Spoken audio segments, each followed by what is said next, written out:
दोस्तों टीवी या इंटरनेट पर आपने क्रेड ऐप के एड्स तो जरूर देखे होंगे। आपको जानकर हैरानी होगी कि क्रेड इंडिया की पहली ऐसी फिनटेक कंपनी है जिसका वैल्यूएशन सिर्फ 2 साल के अंदर $2 बिलियन को क्रॉस कर गया था और आज इसी कंपनी की वैल्यूएशन $4 बिलियन है। लेकिन दोस्तों इससे भी ज्यादा चौंकाने वाली बात ये है कि ये कंपनी जब से स्टार्ट हुई है तभी से लॉस में चल रही है। इस कंपनी में साल 2019 में 61 करोड़, साल 2020 में 360 करोड़ और 2021 में कुल 524 करोड़ के लॉस हुए थे। अब दोस्तों 2020 की ही अगर बात करें तो उस साल इस कंपनी का रेवेन्यू सिर्फ 52 लाख रुपए था और इन 52 लाख को कमाने के लिए कंपनी ने अपने 378 करोड़ रुपए खर्च कर दिए थे। यानी क्रेड ने 1 रुपए कमाने के पीछे अपनी जेब से 727 रुपए खर्च किए। दोस्तों अब आप सोच रहे होंगे जो कंपनी हर साल लॉस में जा रही है उसमें लोग आखिर अपना पैसा इन्वेस्ट क्यों कर रहे हैं और वो भी इतनी बड़ी वैल्यूएशन पर। तो दोस्तों आज हम इसी चीज को समझेंगे कि क्रेड का बिजनेस मॉडल क्या है और वो पैसे कैसे कमाता है। तो चलिए वीडियो को शुरू करते हैं। तो सबसे पहले हम जानते हैं क्रेड के बिजनेस मॉडल को और ये कंपनी काम क्या करती है। तो दोस्तों आपको बता दें कि क्रेड का मेन बिजनेस लोगों के क्रेडिट कार्ड का बिल पे करवाना है। दोस्तों कई बार ऐसा होता है कि जो लोग मल्टीपल क्रेडिट कार्ड्स यूज करते हैं वो अक्सर अपने क्रेडिट कार्ड का बिल पे करना भूल जाते हैं और ऐसे में उन लोगों को अच्छा खासा फाइन और इंटरेस्ट चुकाना पड़ता है। तो यहाँ क्रेड को यूज करने का सबसे बड़ा बेनिफिट ये है कि इसकी मदद से आपके क्रेडिट कार्ड के बिल टाइम पर पे हो जाते हैं, क्योंकि क्रेड आपके सारे बिल को एक ही जगह पर शो कर देता है और आपको अलग अलग बैंक्स के ऐप खोलकर बिल को पे नहीं करना पड़ता। साथ ही क्रेड अपनी इस सर्विस के बदले में लोगों को रिवॉर्ड पॉइंट्स भी देता है जिन्हें कई तरह की चीजें या सर्विसेज को खरीदने में रिडीम किया जा सकता है। इसके अलावा पिछले कुछ समय में क्रेड अपने यूजर्स के लिए हाउस रेंट, ई-कॉमर्स पेमेंट्स और शॉर्ट टर्म क्रेडिट जैसी सर्विसेज भी शुरू कर चुका है। अब दोस्तों अगर इस कंपनी के हिस्ट्री की बात करें तो इसी साल 2018 में कुणाल शाह ने शुरू किया था। आपकी जानकारी के लिए बता दें कि कुणाल शाह वही एंटरप्रेन्योर हैं जिन्होंने साल 2010 में फ्रीचार्ज कंपनी को फाउंड किया था और 2015 में उन्होंने ये कंपनी स्नैपडील को 2800 करोड़ रुपए में बेच दी थी। तो दोस्तों क्रेड के बारे में ये सब जानने के बाद आप इतना तो समझ ही गए होंगे कि क्रेड कोई ऐसा यूनिक काम नहीं कर रहा जिसे दूसरी कोई कंपनी कर ही नहीं सकती। इनफैक्ट मार्केट में और भी बहुत सी ऐसी कंपनीज मौजूद हैं जो लोगों को सेम सर्विसेज प्रोवाइड करती है। तो वैसे में सवाल आता है कि क्रेड में ऐसी क्या खास बात है जो उसे बाकी ऐप से अलग बनाती है और लोगों के बीच इस ऐप का क्रेज इतना ज्यादा क्यों है। तो दोस्तों इसका जवाब है रिवॉर्ड पॉइंट्स, क्योंकि क्रेड लोगों को अपने प्लेटफॉर्म पर क्रेडिट कार्ड बिल पे करने के बदले में सबसे ज्यादा रिवॉर्ड पॉइंट्स देती है। दरअसल क्रेड ने जब इस मार्केट में एंटर किया तो उसने देखा कि क्रेडिट कार्ड बिल्स पे करना लोगों के लिए एक मुसीबत की तरह था, जहां समय पर रिमाइंडर ना मिलने की वजह से लोग अक्सर अपना क्रेडिट कार्ड बिल पे करना मिस कर देते थे और फिर इसके लिए उन्हें भारी भरकम लेट फी चुकानी पड़ती थी। साथ ही जो लोग समय पर अपने बिल्स पे कर रहे थे उन्हें भी क्रेडिट कार्ड कंपनीज कोई खास रिवॉर्ड नहीं दे रही थी और इसीलिए इस गैप को फिल करने के लिए क्रेड इस मार्केट में एंटर किया और अपने साथ वो ऐसे जबरदस्त ऑफर्स और रिवॉर्ड पॉइंट्स लेकर आया कि लोग खुद ब खुद इससे जुड़ते चले गए।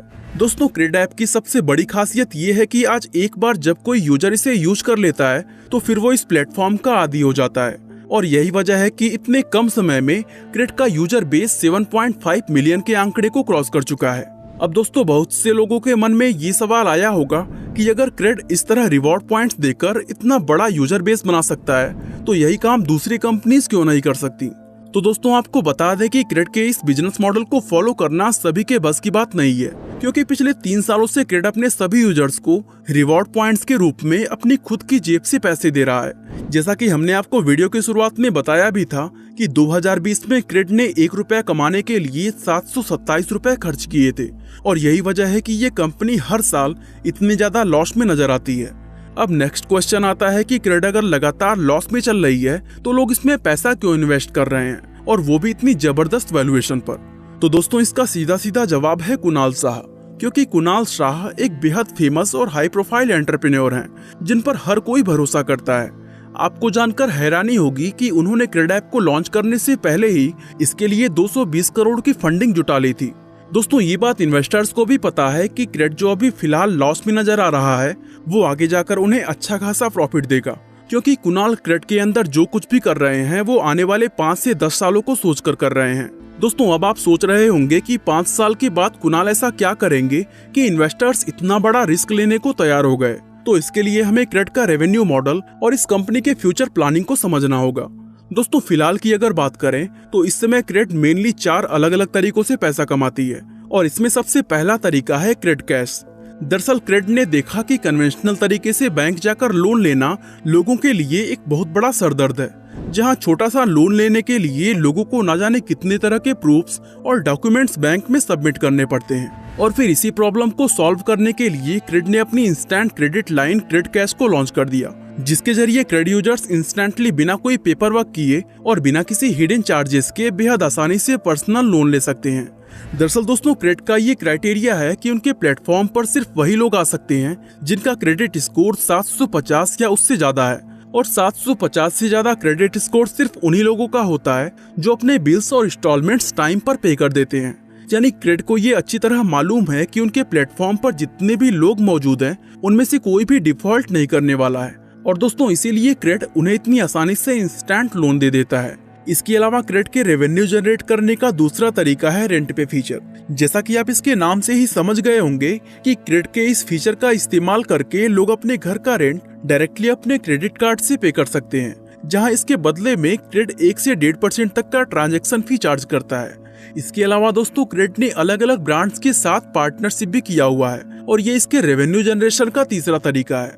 असल में भारत में ऐसे बहुत से ब्रांड्स हैं जिनके प्रोडक्ट्स तो काफी अच्छे हैं, लेकिन मार्केटिंग की समझ ना होने की वजह से वे सही कस्टमर्स को टारगेट नहीं कर पाते, और इसी प्रॉब्लम का सलूशन क्रेड उन्हें प्रोवाइड करता है, क्योंकि क्रेड के पास ऑलरेडी ऐसे लाखों लोगों का यूजर बेस है जो चीजों को लेने में सच में पैसा खर्चा करते हैं। और दोस्तों इस काम को करने के लिए क्रेड 2 तरीके अपनाता है। इसमें पहला है क्रेड का ई-कॉमर्स प्लेटफॉर्म डिस्कवर, जहां क्रेड इन ब्रांड्स की मार्केटिंग करता है, और दूसरा तरीका है क्रेड का ब्रांड प्लेटफॉर्म विन, जहां से यूजर्स डिफरेंट ब्रांड्स के किसी भी प्रोडक्ट को डायरेक्टली बाय कर सकते हैं। एंड ऑफ कोर्स हर एक बिकने वाले प्रोडक्ट पर क्रेड को कमीशन मिलता है। इसके अलावा क्रेड के रेवेन्यू जनरेट करने का चौथा तरीका है इसका क्रेड पे फीचर। इसके लिए दोस्तों क्रेड ने बहुत सारे अलग अलग ब्रांड्स के साथ पार्टनरशिप की है, जिसके चलते लोग जब इन ब्रांड्स की वेबसाइट पर कोई चीज खरीदते हैं तो चेकआउट करते वक्त उन्हें बाकी के पेमेंट गेटवे के साथ साथ क्रेड पे का भी ऑप्शन आता है। इस फीचर से लोग सिंगल टैप करके बेहद आसानी से क्रेडिट कार्ड से पेमेंट कर सकते हैं। साथ ही इस पेमेंट मेथड को यूज करने से लोगों के क्रेडिट क्वाइंस भी यूज हो जाते हैं, और इससे उन्हें 10 से 15% तक का एक्स्ट्रा डिस्काउंट मिल जाता है। दोस्तों क्रेड का ये रेवेन्यू मॉडल यहीं पर एंड नहीं होता, बल्कि रियल रेवेन्यू मॉडल हमें आने वाले कुछ सालों में देखने को मिलने वाला है। दरअसल क्रेड के पास ऑलरेडी एक ऐसा जबरदस्त कस्टमर बेस है जिनकी गिनती हमारे देश के 1% अमीर लोगों में की जाती है। इन सभी की इनकम देश के आम लोगों से कहीं ज्यादा है, जिसके चलते ये लोग रेगुलर बेसिस पर महंगी चीजें खरीदते रहते हैं, और यही वजह है कि ये लोग किसी भी कंपनी के लिए उनके ड्रीम कस्टमर्स होते हैं। और इसीलिए कहते हैं कि क्रेड एक ऐसी गोल्ड माइन के ऊपर बैठा हुआ है जिससे वो जितना चाहे उतना सोना निकाल सकता है। फॉर एग्जाम्पल गाइस, क्रेड को अपने हर एक यूजर के बारे में पता है कि कौन सा यूजर किन चीजों पर सबसे ज्यादा पैसा खर्च करता है, तो इसी डेटा का यूज करके क्रेड अपने यूजर्स को एक्सट्रीमली पर्सनलाइज्ड एड्स दिखा सकता है। इसके अलावा दोस्तों क्रेड अपने प्लेटफॉर्म पर इनकम टैक्स फाइलिंग जैसे फीचर भी ला सकता है, क्योंकि क्रेड ऐप को यूज करने वाले ज्यादातर लोग ऐसे हैं जो इनकम टैक्स भरते हैं, और ये बात हम सब जानते हैं कि इनकम टैक्स फाइल करना अपने आप में एक बहुत बड़ा सरदर्द है। इसके अलावा क्रेड दूसरी क्रेडिट कार्ड कंपनीज को उनके नए प्रोडक्ट्स के लिए कंसल्टेशन प्रोवाइड करके अच्छा खासा पैसा कमा सकता है। साथ ही दोस्तों इस बात की भी पॉसिबिलिटी है कि आने वाले समय में क्रेड इन 1% इंडियंस का पूरा बैंक भी बन सकता है। खैर क्रेड इनमें से किन किन रास्तों को फॉलो करेगा ये तो आने वाला वक्त ही बताएगा, लेकिन एक बात तय है कि फ्यूचर में हम क्रेड को भारत की टॉप कंपनीज में शुमार होते हुए जरूर देखने वाले हैं। दोस्तों अगर आपको ये इन्फॉर्मेशन अच्छा लगा तो चैनल को सपोर्ट करने के लिए आप हमारे लिंक से क्रेड ऐप डाउनलोड कर सकते हैं। मैंने लिंक डिस्क्रिप्शन में दिया हुआ है। बाकी दोस्तों आज के लिए बस इतना ही। आपका बहुमूल्य समय देने के लिए बहुत बहुत धन्यवाद।